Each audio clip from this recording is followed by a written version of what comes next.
The temperature in the elegant Roman restaurant seemed to drop 20 degrees as I stared at the empty space where my place setting should have been. The murmur of conversations around our table faded to a hollow echo as 12 pairs of eyes deliberately avoided meeting mine. My husband Nathan's words hung in the air between us. "Oops, guess we miscounted," he said with a light chuckle that didn't reach his eyes. The family laughed, that particular breed of laughter reserved for inside jokes at someone else's expense. My mother-in-law, Victoria's diamond earrings, caught the candlelight as she exchanged a satisfied glance with my husband's sister. I felt my heartbeat in my fingertips, each pulse sending electricity through my body. The betrayal crystallized in that empty space at the table. Not just a missing chair, but the culmination of 5 years of calculated exclusion. I'd spent months planning every detail of this birthday celebration in Rome, from the imported peonies to the vintage champagne, only to discover I wasn't meant to be part of it. "Seems I'm not family," I said, my voice surprisingly steady. "I'll see myself out." I turned and walked away, my midnight blue Valentino dress whispering against the marble floor. No tears, no scene. Just the quiet dignity they never expected from the event planner who had married above her station. My name is Rachel. I'm 34 and the founder of Elite Events. This is the story of how I dismantled an empire with a single phone call. The distance from the restaurant's ornate dining room to the street below felt like crossing between worlds. Each step down the spiral staircase stripped away another layer of pretense I'd wrapped around myself to fit into the Hamilton family. I'd spent 5 years trying to belong in a world that had marked me as temporary from the beginning. I first met Nathan at a charity gala I'd organized for Boston Children's Hospital. He had that particular confidence of old money. Not flashy, but absolutely certain of its place in the world. When he pursued me, I mistook his interest for respect. "You're the wizard behind all this," he'd said, gesturing around the transformed ballroom.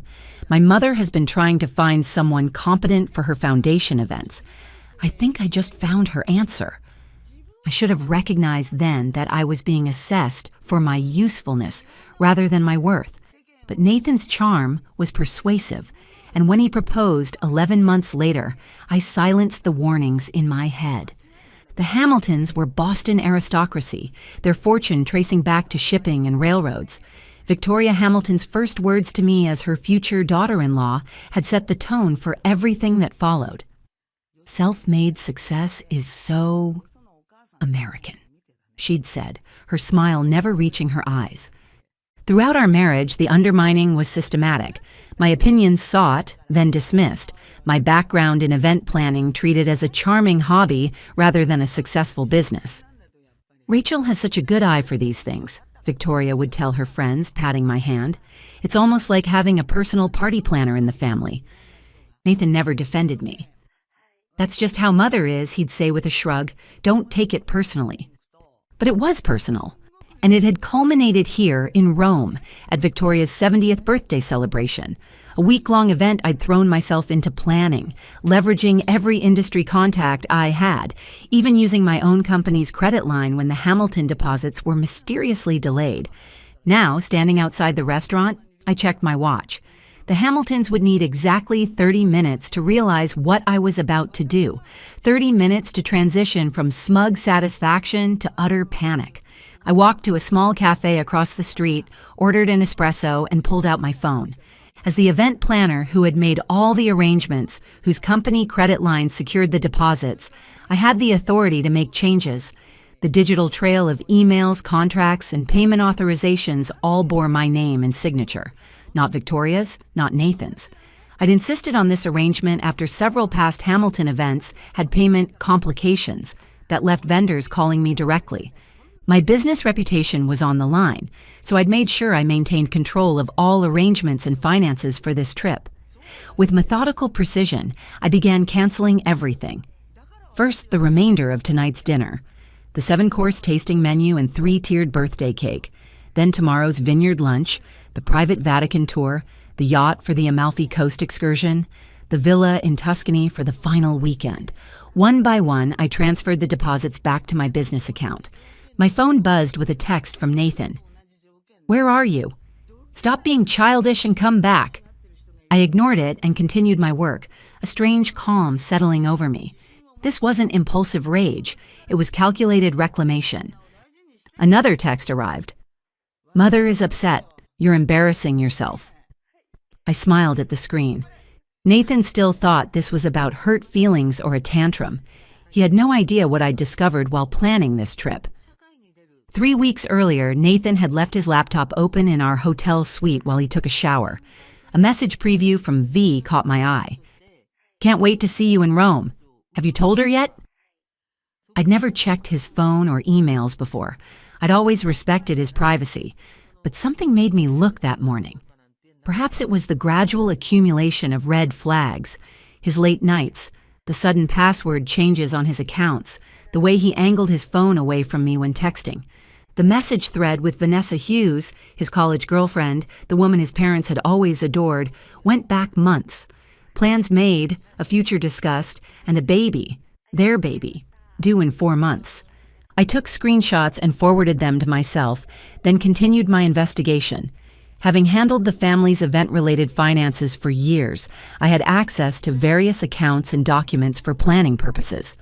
Victoria had insisted I handle all the tedious details of their social lives, inadvertently giving me a window into their financial world. I found draft separation papers prepared by the Hamilton family attorney dated 2 months earlier, a proposed settlement offering a pittance compared to what I was entitled to, and most damning, an actual script outlining how Nathan would announce our impending divorce at his mother's birthday dinner, presenting it as a mutual decision reached amicably. The missing chair wasn't an oversight or last-minute adjustment. It was the centerpiece of their plan, a public humiliation designed to make my exit look like my choice, rather than their orchestration. I'd discovered the adjusted seating chart in an email from Victoria to the restaurant manager 2 days ago, requesting the discreet removal of one place setting just before our arrival. As I sipped my espresso, I sent a prepared email to Marco, the restaurant manager, with instructions we had previously agreed upon as a surprise contingency, a common practice in high-level event planning. Attached was proof of my authority as the account holder and event coordinator, along with confirmation of immediate payment reversal. 28 minutes after I had walked out of the restaurant, I finished my espresso and paid the bill. It was time for the final act. I stood, smoothed my dress, and walked back across the street to witness the moment when Victoria Hamilton's perfect birthday celebration crumbled around her. I entered through the service entrance, which I had visited earlier that day during my final walkthrough with the staff to check on the imported peonies and birthday cake. Marco had given me a complete tour of the restaurant, including the kitchen and service areas. I positioned myself in a small alcove near the kitchen with a perfect view of the Hamilton table. They were in the middle of toasting Victoria, champagne flutes raised high, faces glowing with self-satisfaction. The first course had just been served, the imported Osetra caviar that Victoria had specifically requested. I texted Marco. You may proceed.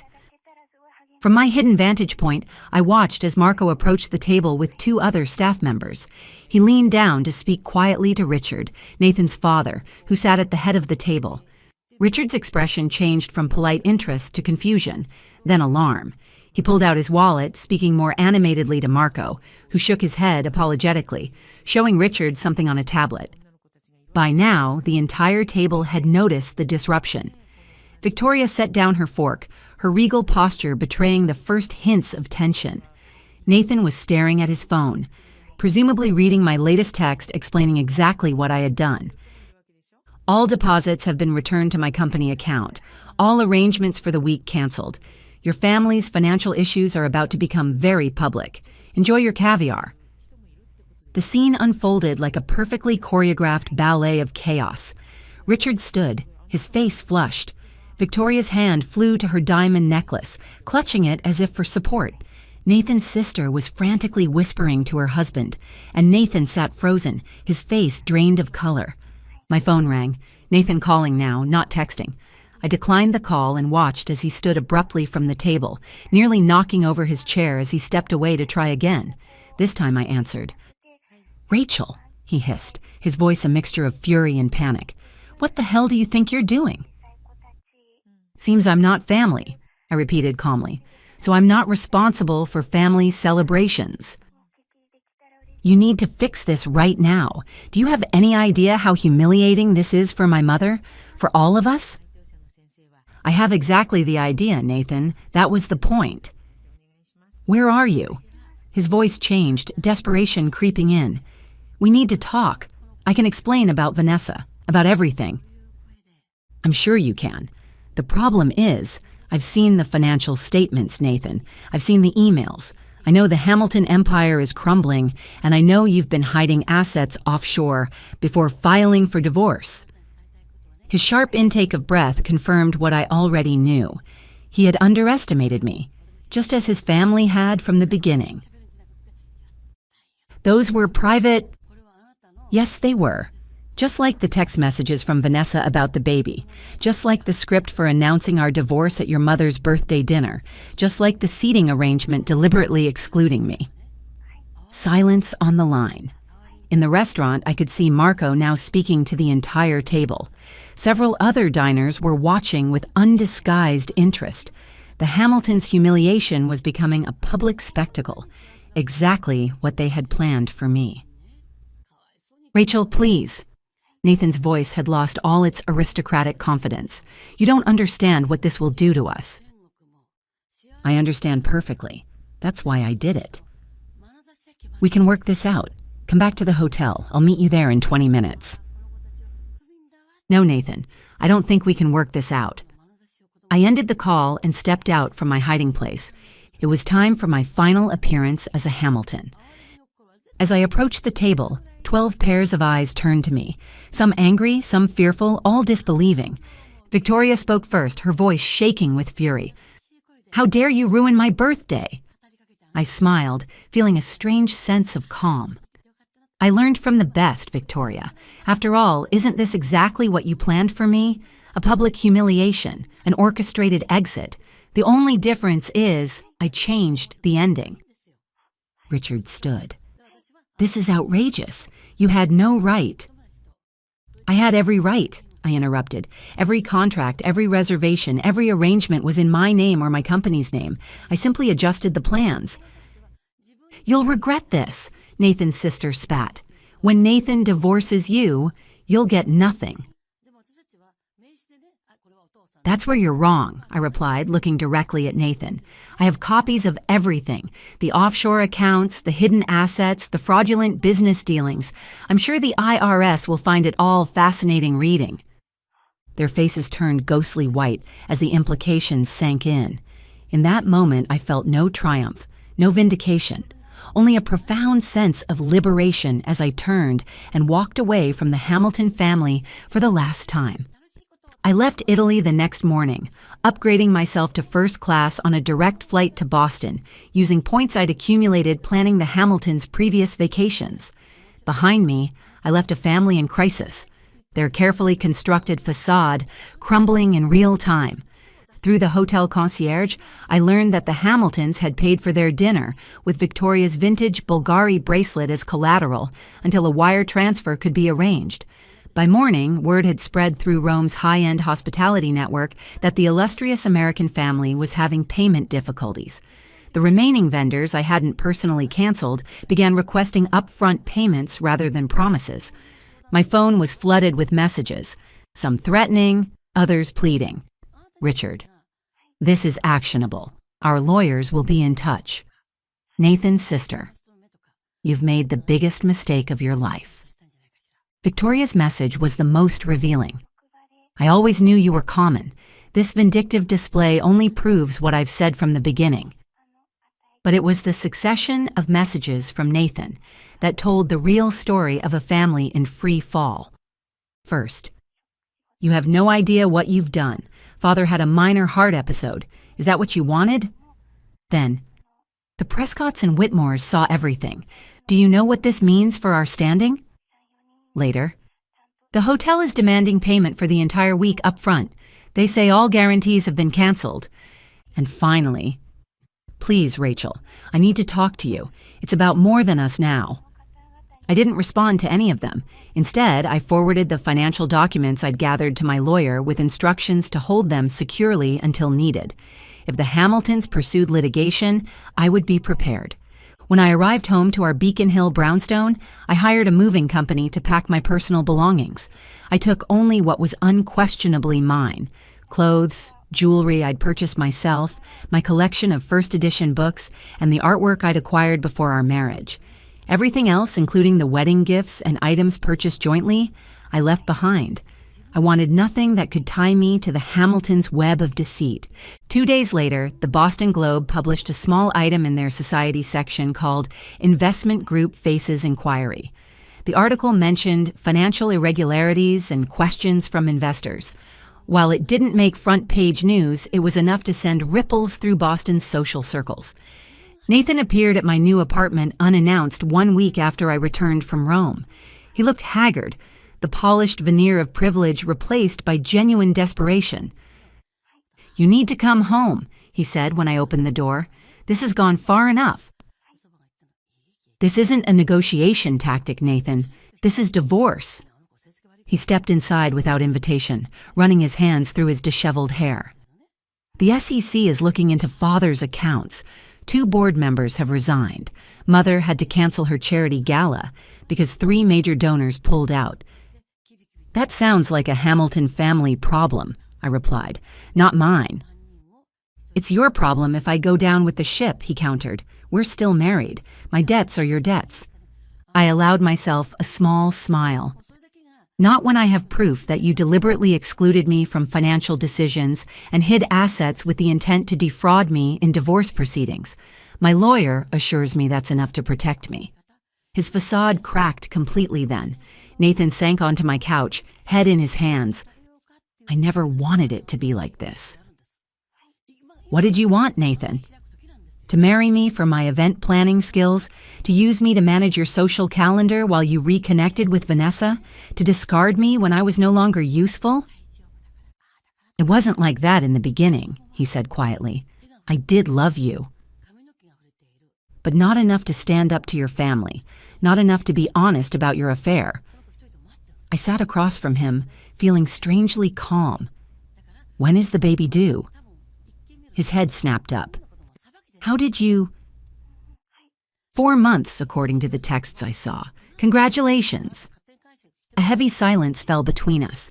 Outside, rain began to tap against the windows of my new apartment, smaller than our brownstone, but mine alone, paid for with the proceeds from a business I'd built without Hamilton money or connections.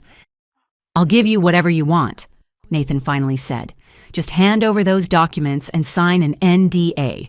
Name your price." That was the moment I realized the Hamiltons still didn't understand me at all. After 5 years, they still saw me as someone who could be bought, someone motivated by the same material concerns that drove their existence. "I don't want your money, Nathan. I want my freedom. I want the truth acknowledged." I stood up, indicating our conversation was ending. "The documents stay with my lawyer, unless you try to drag me down with you. The divorce terms are simple. I walk away with what's mine, you with what's yours." "And Vanessa? The baby?" His voice was barely audible. "That's between you and your conscience. I hope you'll be a better husband to her than you were to me." After he left, I stood by the window watching the rain intensify. The scandal unfolded gradually over the following weeks. The Boston Globe ran a more extensive piece on the Hamilton Investment Group's financial irregularities. Longtime clients quietly withdrew their portfolios. Victoria's position on 3 prestigious charity boards became emeritus rather than active. Vanessa's pregnancy became public knowledge when she was spotted at her obstetrician's office wearing an engagement ring, the timeline making it clear that their relationship had resumed long before our marriage ended. In Boston's high society, infidelity might be tolerated if discreet, but such blatant misconduct violated the unspoken code. My business thrived despite, or perhaps because of, the scandal. Clients who had once looked down on me now appreciated my discretion and integrity. The story that circulated wasn't about a woman scorned, but about a professional who refused to be used and discarded. 6 months later, I received an invitation that made me laugh out loud when I opened it. A request to bid on planning Victoria Hamilton's next charity event. Apparently, desperation had overcome pride. I declined politely, citing a full schedule. The divorce was finalized without drama. The Hamiltons, focused on salvaging their reputation and finances, agreed to my terms without argument. Nathan and Vanessa married quietly. Their daughter born 2 weeks later. I sent no gift. On the 1-year anniversary of that night in Rome, I found myself planning another event in Italy, a celebrity wedding on the Amalfi Coast. As I stood on a terrace overlooking the Mediterranean, phone in hand and vendors at my command, I realized something unexpected. I was happy, not despite the collapse of my marriage, but because of it. The Hamiltons had tried to make me feel small, to reduce me to an accessory in their grand narrative. Instead, they had inadvertently freed me to reclaim my story. In losing what I thought I wanted, I'd found what I actually needed. Not acceptance from a family determined to reject me, but the courage to reject a life built on appearances. I raised my glass to the setting sun, toasting the missing chair that had shown me exactly where I belonged.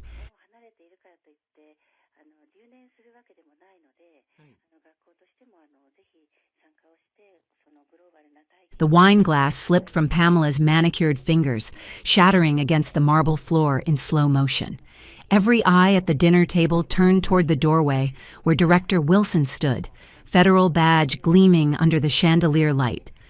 My sister-in-law's face drained of color as she stared at my boss, then at me, her lips moving without sound. "You didn't tell them, did you, Vanessa?" Director Wilson asked, his eyes finding mine across the table. My husband Nicholas's hand tightened around mine beneath the tablecloth, not in fear, but in dawning recognition. For years, he'd believed I was just a financial analyst crunching numbers in a cubicle. Now, as I reached into my purse and placed my federal badge on the table, his fingers loosened their grip. "No," I replied softly. "I haven't told them anything." My name is Vanessa. I'm 35, and to my in-laws, I was nothing more than Nicholas's forgettable wife. This is the story of how I brought down an empire without raising my voice. For 10 years, I'd let them believe what they wanted, that I was just the quiet one, the invisible one, the woman who faded into the background at family gatherings. My mother-in-law's birthday dinner tonight was supposed to be like all the others. Pamela holding court at the head of the table, dripping in jewelry too extravagant for the occasion, making subtle jabs at my modest career while the family laughed politely. "What exactly are you saying?" Pamela's voice pitched higher than normal, her perfect composure cracking as she looked from Director Wilson to me. "Vanessa is just an accountant. She reviews payroll and makes spreadsheets." I met her gaze evenly. "Actually, I'm a senior agent with the Office of Federal Financial Investigations." My father-in-law's fork clattered against his plate. My brother-in-law, Robert, stared at me like I'd suddenly materialized from thin air. To be fair, I never intended to lie to Nicholas. I just didn't correct him when he assumed I worked as a regular financial analyst. He thought I spent my days reviewing payroll records and generating spreadsheets. I let him believe that. It was easier that way. In reality, my unit specializes in uncovering large-scale fraud, tax evasion, money laundering, and shell corporations buried beneath years of fake paperwork. We're the ones who follow the paper trail when someone's life looks too perfect on the outside. And most of the time, we find exactly what we're looking for. I never brought work home. My laptop was government-issued and encrypted. My notes stayed in a locked drawer in a locked office. Nicholas once asked me why I never talked about my clients. "NDA stuff," I said with a smile, and he left it at that. He wasn't suspicious. Why would he be? I was boring little Vanessa, reliable, quiet, unthreatening. That illusion worked just fine until 5 months ago, when a tip landed on my desk. A company named Bradley and Kent Development was winning government bids far above market rates. Our initial audit flagged anomalies, inflated costs, ghost subcontractors, impossible tax write-offs. My division got involved. 3 weeks into the investigation, we uncovered the executive board. I almost choked when I saw the name at the top. Pamela Foster, Nicholas's sister-in-law, CEO. She had married his older brother Robert nearly a decade ago. The family treated her like royalty. She drove luxury cars to Sunday dinners, wore red carpet gowns to backyard parties, and handed out backhanded compliments like candy, and she hated me. I was too plain, too quiet, too forgettable to be worthy of their inner circle. Pamela never missed a chance to remind me of that. Now the universe had handed me something I didn't ask for, but I was absolutely going to use.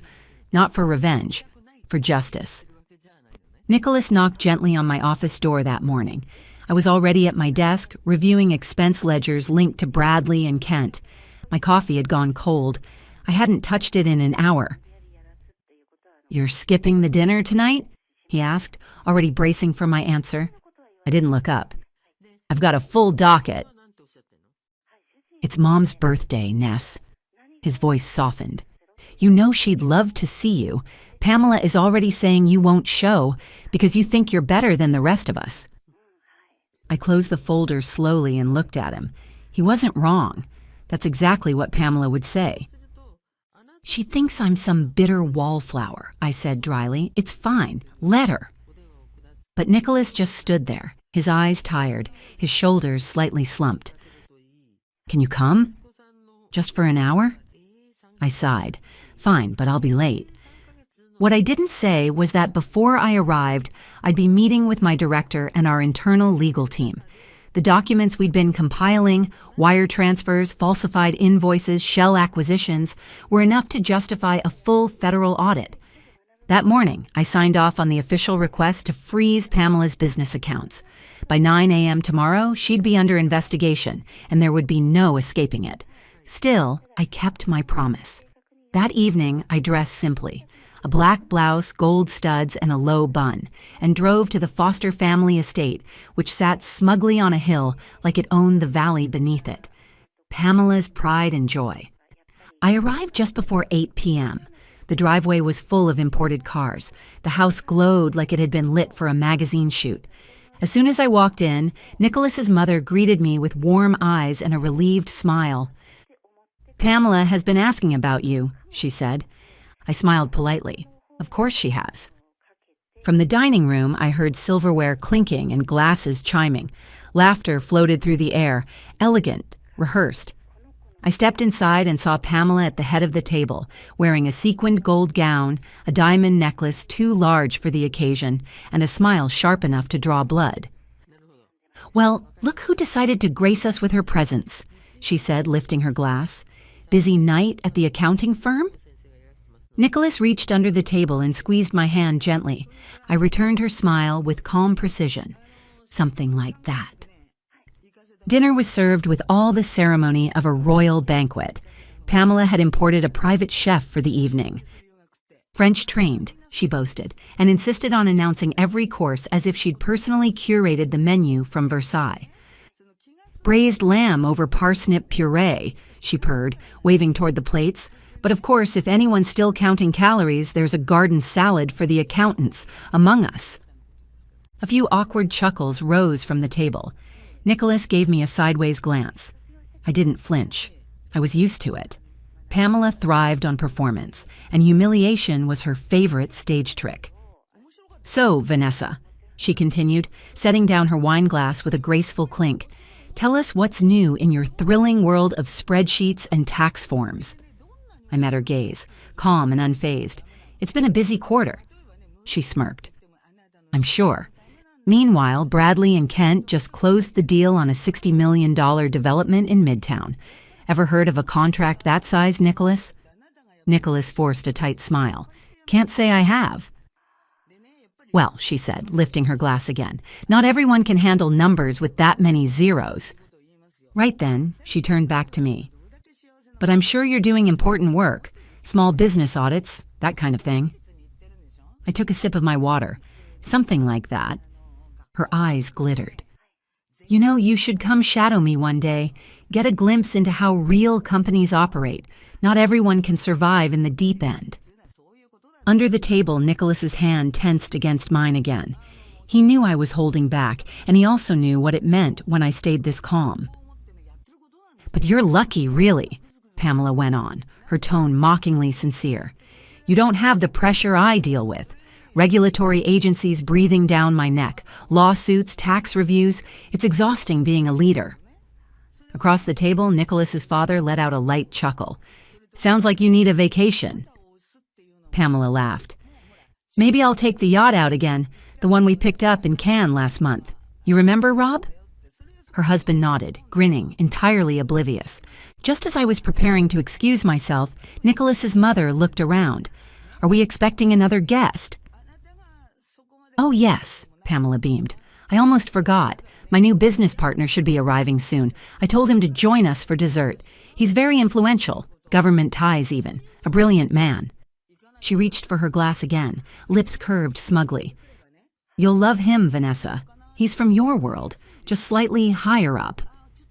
I folded my napkin and placed it beside my plate. Is that so? A knock echoed through the marble hallway. Pamela lit up. That must be him. The butler stepped away to answer, and then the air shifted because the man who stepped through the doorway wasn't her business partner. It was my director, Mr. Wilson. Pamela's wine glass slipped from her fingers and shattered on the floor. The entire table fell silent. Pamela didn't move. Her hand hovered above the stem of her broken glass, fingers trembling slightly. Her smile twitched at the edges, trying to reassemble itself. Director Wilson, she said after a long pause, rising slowly. What a surprise. Mr. Wilson didn't acknowledge her right away. His eyes moved across the table, scanning each face before landing on me. You didn't tell them, did you, Vanessa? The air thickened. Nicholas turned toward me. I felt his fingers loosen beneath the table, not in fear, but in realization. No, I said softly. I haven't told them anything. Pamela's voice pitched higher. Told us what? Mr. Wilson smiled politely, then pulled out the empty chair next to her and sat down like he was settling in for dessert. That your sister-in-law here is the lead federal auditor assigned to Bradley and Kent, and that starting tomorrow morning, your company will be under formal investigation. You could have heard a pin drop. Nicholas's father blinked twice. Robert's mouth fell open. Nicholas stared at me like he was seeing me for the first time. But Pamela went pale. That's insane, she whispered. Vanessa, she's not... Her breath caught. You're just a low-level accountant. You don't handle this. I reached into my purse, removed the leather badge wallet, and laid it gently on the table. The gold seal gleamed under the chandelier. I do. Pamela took a half step back, knocking into her chair. You've been investigating me? No, I said evenly. I've been investigating your company, but as of this evening, I'm formally recusing myself from the case. Mr. Wilson nodded. We're here tonight to inform you of that. I'll be taking over full oversight. Pamela's husband stood abruptly. This is outrageous. You can't just barge in here. Actually, I interrupted, we can. You might want to sit down, Rob. On what grounds? Pamela spat, finding her voice again. What exactly are you accusing me of? I turned toward her, voice steady. Let's start with the $60 million deal you mentioned tonight. Then we'll move on to the $42 million transferred through ghost vendors to shell accounts in the Caymans. Or maybe the 3 offshore properties acquired last year during the same quarter, your company reported operational losses. Nicholas's mother clutched her pearls. Pamela, is that true? Pamela let out a shaky laugh. This is a setup. She's jealous. This is revenge. Mr. Wilson reached into his coat pocket and pulled out a phone. I'm sure the court will love this a setup. He hit play. Pamela's voice echoed through the room. Relax, Finn. Auditors are clueless. They chase paper. We own the ink. Robert sat down hard. I turned to Pamela. You invited the government into your home tonight. I just didn't have the heart to stop you.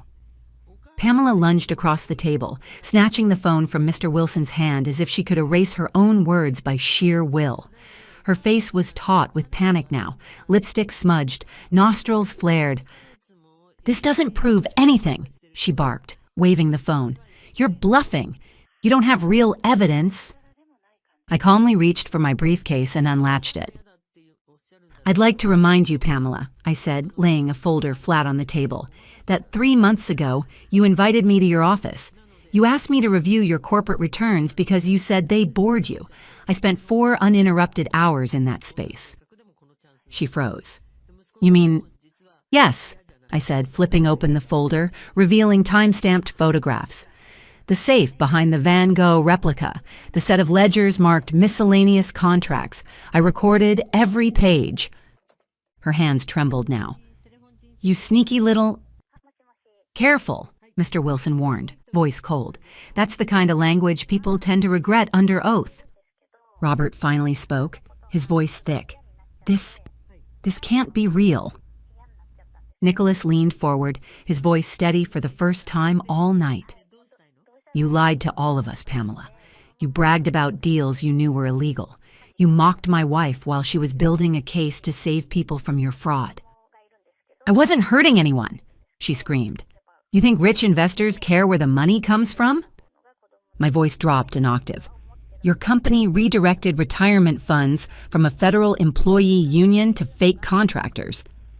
Her lips parted, but no words came. From the hallway, footsteps echoed again.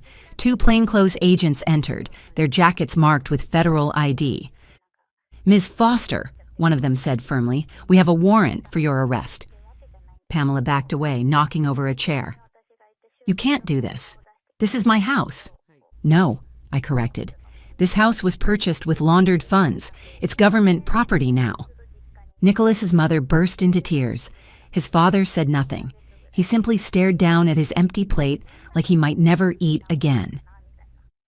You ruined my life, Pamela screamed as the agents cuffed her. I stood, adjusting my collar. No, I said softly. You ruined your own life. I just revealed the truth. She twisted in their grasp, mascara streaking down her cheek. You'll regret this, Vanessa. I don't think so, I replied. But you might. You've got 30 years to think it over. The agents led her out the front door, heels clacking violently against the marble. Mr. Wilson collected the evidence from the table and gave Nicholas a respectful nod. We'll be in touch. I took a breath and looked around the room. Plates full of untouched food, candles still flickering in a silence that said everything words couldn't. Happy birthday, I thought grimly. After leaving the dinner, I briefed Director Wilson in the car about my decision to recuse myself from the case due to my family connection.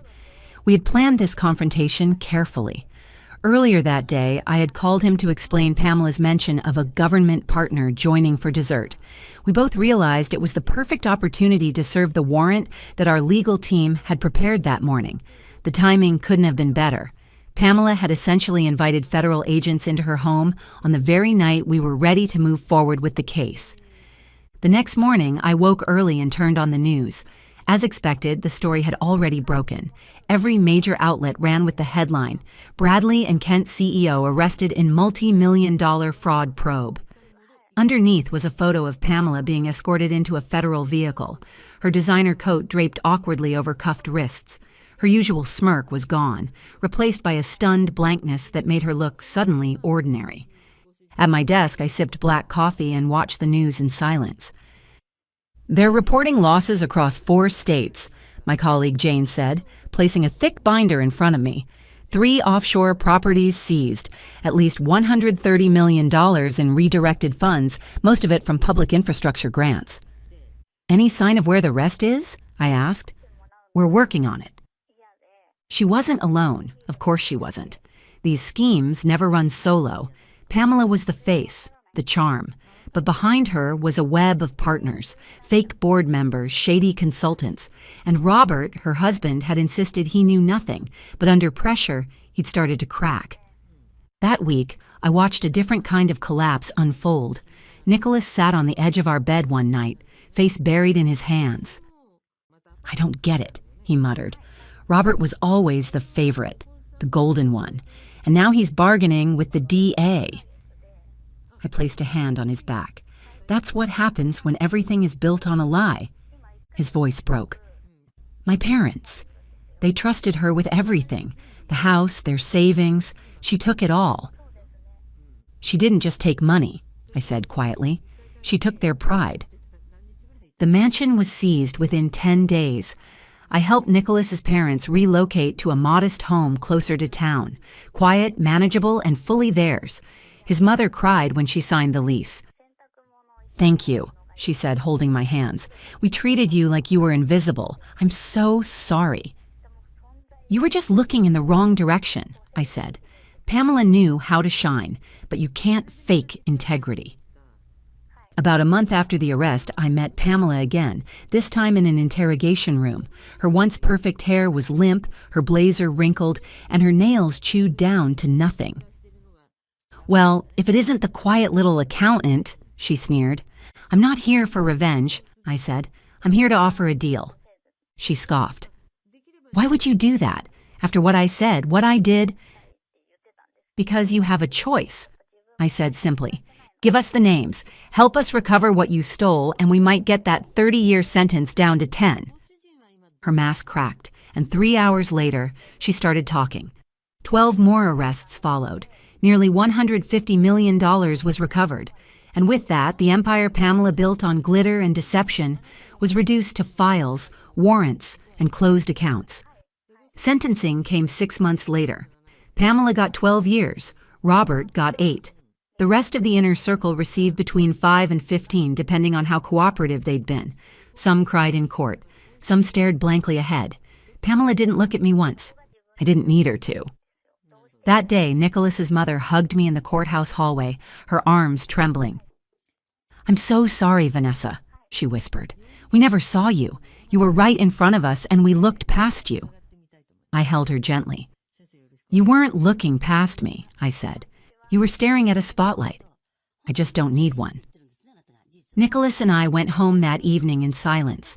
No victory speech, no celebration, just a quiet dinner at our kitchen table, the same one we'd shared for years. It felt strange how normal everything looked, considering how much had changed. "You ever regret it?" he asked, breaking the silence. "Keeping it all secret?" I thought for a moment.